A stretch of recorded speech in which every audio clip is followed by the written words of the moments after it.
émission, bienvenue chez nous.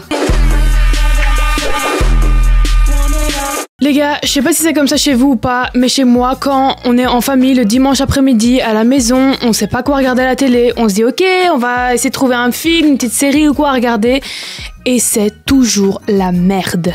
On n'arrive jamais à se mettre d'accord sur un film. Pourquoi? Mon père, il zappe tout le temps entre National Geographic et Discovery Channel, ou alors il zappe sur le JT, il tombe sur un film français, bon, le truc, voilà, t'as compris. This is what? This is boring. Ma mère, hyper fleur bleue, elle adore les trucs d'amour, bon, en mode les feux de l'amour, plus belle la vie, t'as compris quoi. Ma sœur, je vais même pas en parler. Elle, entre Kubrick et Besson, franchement, on est totalement pas du même avis quoi. Bon, c'est vrai que parfois, on peut regarder une comédie musicale ensemble, et tu sais, parfois même, elle accepte de regarder un Marvel avec moi, mais tout simplement pour qu'à la fin, elle le démonte et que je regrette de l'avoir regardé avec elle. Du coup, ce que nous on fait, c'est que le dimanche après-midi, on se mate les Simpsons. Eh les filles, vous aussi quand vous étiez petites, c'était les Simpsons et Oli.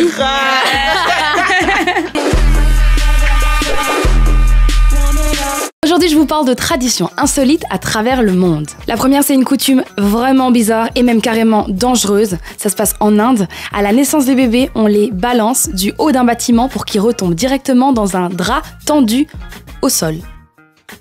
Ouais, cette coutume est complètement bizarre et complètement insolite, mais il y a encore certaines villes du sud de l'Inde qui pratiquent cette tradition.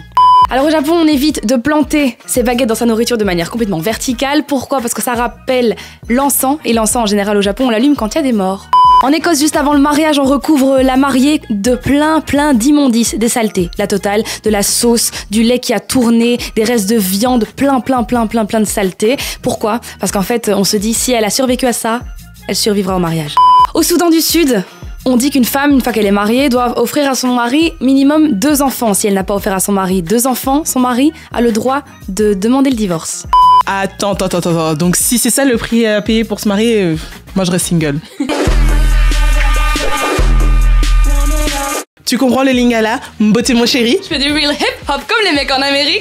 Une chose que je trouve trop mimi, c'est quand les artistes parlent dans leur langue d'origine et qu'ils mettent leur culture en avant. Et c'est le cas de plusieurs artistes, même des rappeurs. Niska, Gradure le font par exemple, et eux viennent du Congo. Mais il y a aussi ici Caballero, dans un endroit sûr, qui se met à rapper en espagnol, et je trouve ça trop stylé, même si je comprends pas. La invito a unas cañas para tocarle el coño. Dice que tengo maña cuando le tiro del moño. El mejor de la clase no era yo. Hacía tonterías escuchando rap de Nueva York. La vérité, c'est que la plupart du temps, quand il y a des trucs qu'on comprend pas et qu'ils disent dans leur langue d'origine, on est là, on fait des on essaye de masquer, mais on sait qu'on connaît pas les paroles. Un truc aussi que j'ai remarqué, c'est qu'il y a de plus en plus d'artistes afro-américains qui revendiquent leur africanité et qui retournent aux sources et qui veulent encore plus découvrir l'Afrique qu'ils n'ont pas connue. Par exemple, Omarion l'a fait avec sa chanson The Distance, qui est juste magnifique, que ce soit la prod, mais aussi le clip qu'il a été tourné en Afrique du Sud. Et lui a dit qu'il voulait retrouver le prince africain qu'il y avait en lui.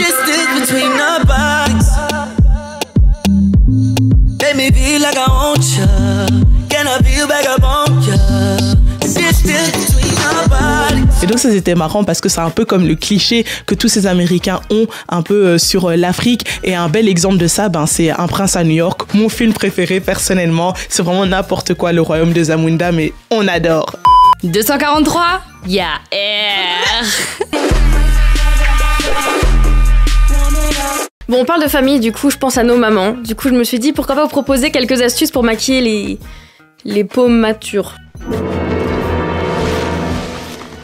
Pour la peau, c'est super important de s'hydrater, bon comme tout le monde, mais aussi un petit conseil, les crèmes anti-rides, ça se prend avant d'avoir des rides en fait. Sinon au niveau make-up, vraiment un vrai petit conseil. Le premier pour les yeux, misez plutôt sur les fards mat et pas sur les fards irisés, parce que ça va attirer l'attention sur les rides, ça va les intensifier et c'est pas ce qu'on veut, alors que les fards mat au contraire ça va plutôt restructurer le regard et l'intensifier.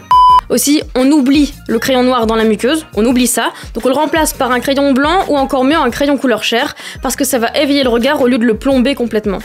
Pour le teint, il faut absolument que ça soit très fluide et liquide, même léger, pour pas justement que ça fasse un effet plâtre et que ça intensifie justement les rides. Au contraire, il faut tapoter en général avec une éponge, parce qu'alors ça va s'immiscer entre les rides. C'est un peu dégueu ce que je dis, mais vaut mieux ça plutôt que faire des vieilles traces où on aura des lignes un peu partout sur le visage.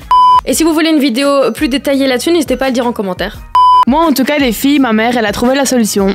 Elle se maquille pas. Bon, ben, le blabla habituel, hein. Follow, like, partage, skirt.